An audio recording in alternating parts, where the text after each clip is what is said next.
সরকারের মধ্যে যদি কোনো দলীয় লোক থেকে থাকেন তাকে অপসারণ করার জন্য আমরা দাবি জানিয়ে এসেছি। 2026 ফেব্রুয়ারি মাসে যে জাতীয় সংসদ নির্বাচন অনুষ্ঠিত হবে, সেই জাতীয় সংসদ অনুষ্ঠানকে অর্থবহ, নিরপেক্ষ, সকলের কাছে গ্রহণযোগ্য করে তোলার জন্য এই মুহূর্ত থেকে যেটা প্রয়োজন হচ্ছে অন্তর্বর্তীকালীন সরকারকে এখন কেয়ারটেকার গভর্নমেন্টের আদলে নিতে হবে।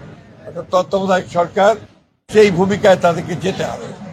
সেই জন্য প্রথমেই যে বিষয়টির প্রয়োজন হবে তা হচ্ছে প্রশাসনকে পুরোপুরিভাবে নিরপেক্ষ একটা ধারণা জনগণের মধ্যে তৈরি করতে হবে।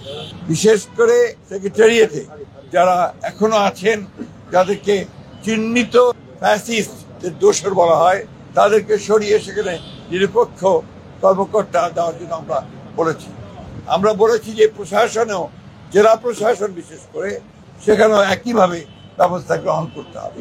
এবং আমরা কিছু কিছু কথা বলে এসেছি যেগুলো আমরা মনে করেছি যে তারা এখনো সেই পুরনো সরকারের, ফ্যাসিস্ট সরকারের স্বার্থ পূরণ করছে, তাদেরকে অপসারণের কথা আমরা বলেছি।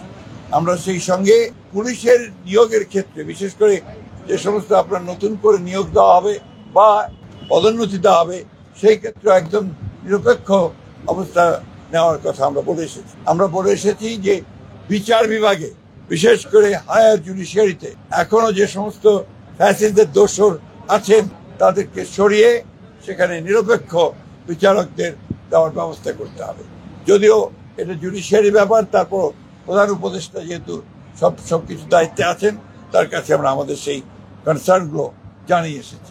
এবং সরকারকে সম্পূর্ণভাবে নিরপেক্ষতা বজায় রাখার জন্য সরকারের মধ্যে যদি কোনো দলীয় লোক থেকে থাকেন তাকে অপসারণ করার জন্য আমরা দাবি জানিয়ে এসেছি। এটাই ছিল প্রধান মূল কথা। সুনির্দিষ্ট কোনো উপদেষ্টার কথা বলেছেন? না, আমরা যা বলার বলে এসেছি।